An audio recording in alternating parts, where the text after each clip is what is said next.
pessoal, tudo bem? Um beijo pra vocês, estou morrendo de saudade.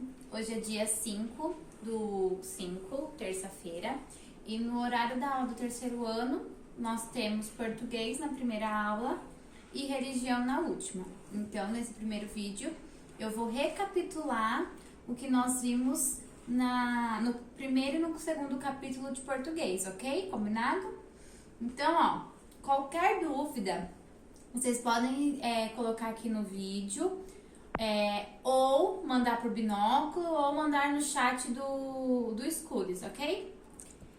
Aqui, no primeiro capítulo de português, nós vimos as histórias em quadrinhos, que seriam os HQs. A sigla vem como H de história, Q de quadrinhos e o S significa que são vários, ou seja, HQs, histórias em quadrinhos, vários quadrinhos.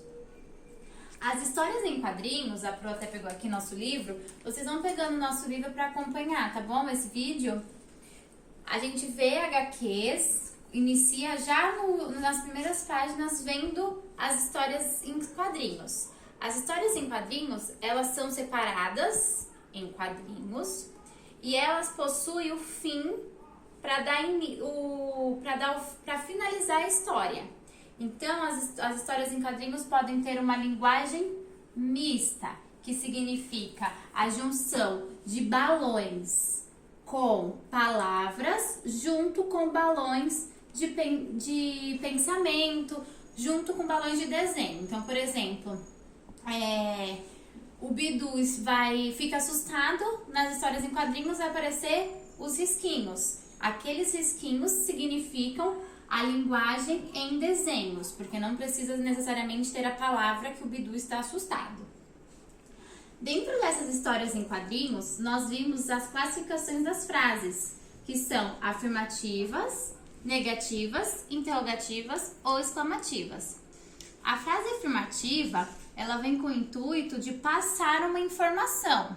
Então, sempre ela vai, no final da frase, ter esse pontinho final.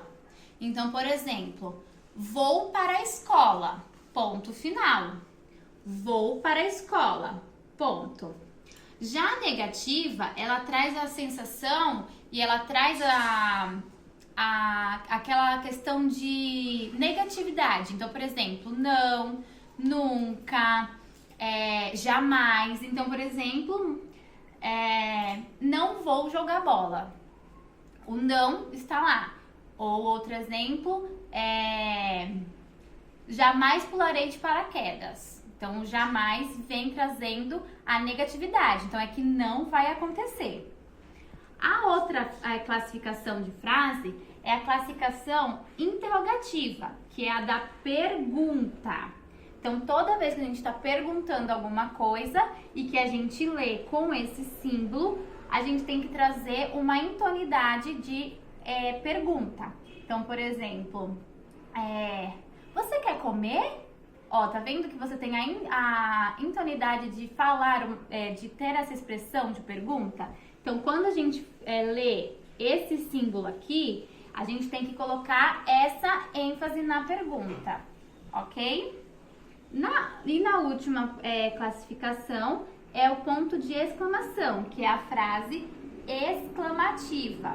Esse ponto, ele traz uma ênfase no que está acontecendo. Então, a pessoa pode estar assustada, a pessoa pode estar animada.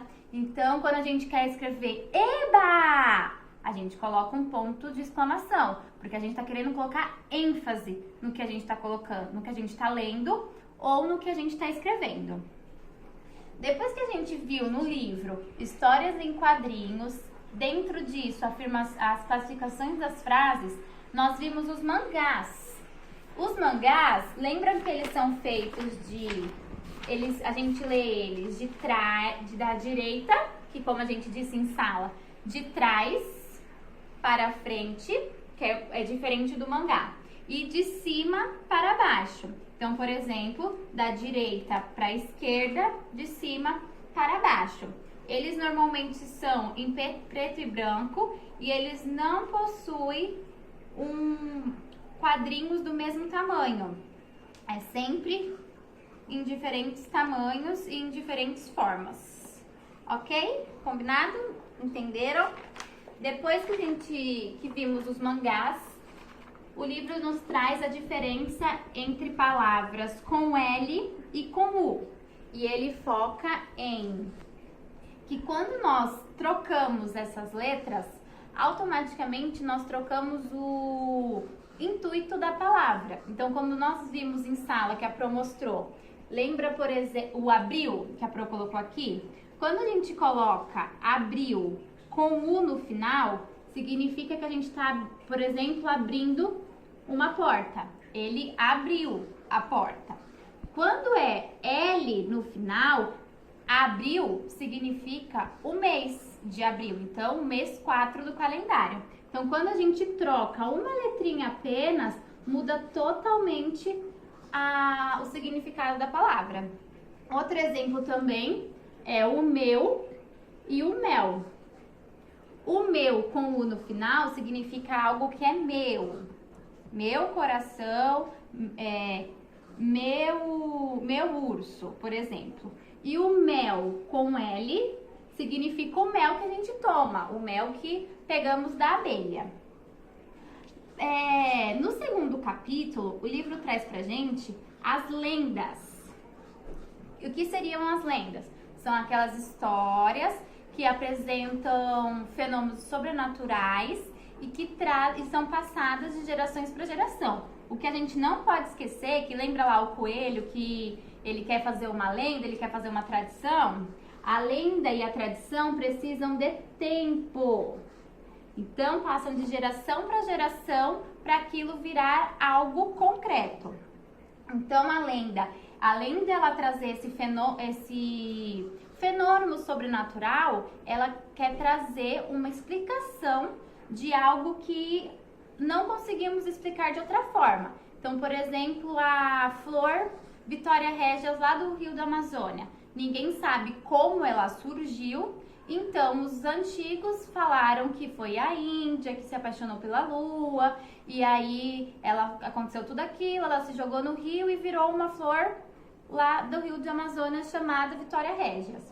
Então, o livro traz, como a gente viu no segundo capítulo, Curupira, Saci Pererê. Ele traz várias histórias que vocês mesmos trouxeram pra gente analisar, não é mesmo? Mais pra frente no livro, ele traz a diferenciação entre lenda e fábula.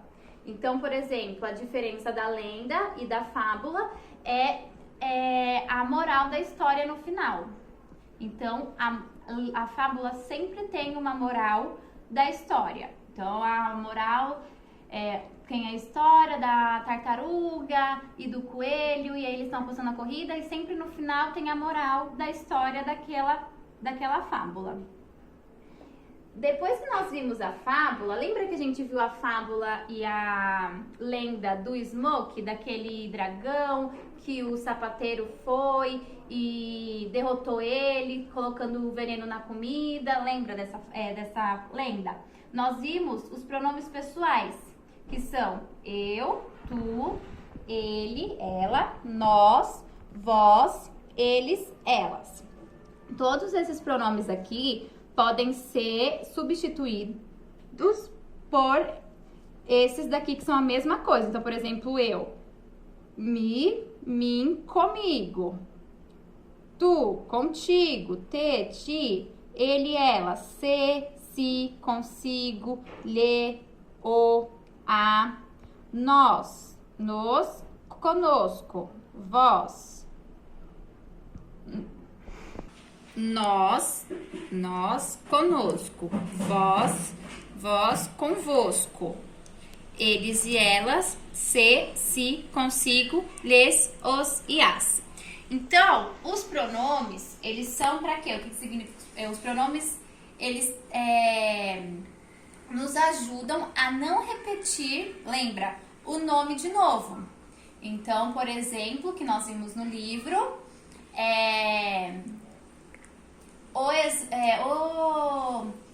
O Smoke derrubou a ponte. O Smoke derrubou a ponte. Ele estava muito bravo. O ele traz o Smoke de volta, para não ter que falar assim: o Smoke derrubou a ponte, o Smoke estava muito bravo, entendeu? Então, o pronome, ele nos ajuda a substituir o nome para não ficar repetido no nosso texto. Após os pronomes, nós vimos o uso do C e do C cedilha. O livro não traz a regrinha que o C a gente usa antes de E e I para representar o som de S. Por exemplo, nas palavras que o som e escrita S é cansado e pensar. O cansado e o pensar, ele é escrito e o som é com S. Por exemplo, ó, cansado. Ó, aí, entendeu? E o pensar, pensar. Tá vendo que o som que a gente transmite é do S? Porém, quando é preguiçoso, é com C cedilha, e olha só como que é. Preguiçoso. Tá vendo que o som é de so? Por isso que preguiçoso vem de C cedilha. E o C cedilha é antes das vogais A, O e U, para representar justamente esse som, sa, so e su. Preguiçoso e outras palavras que podemos escrever. Então, por exemplo, caçador, sa, de sa, entendeu?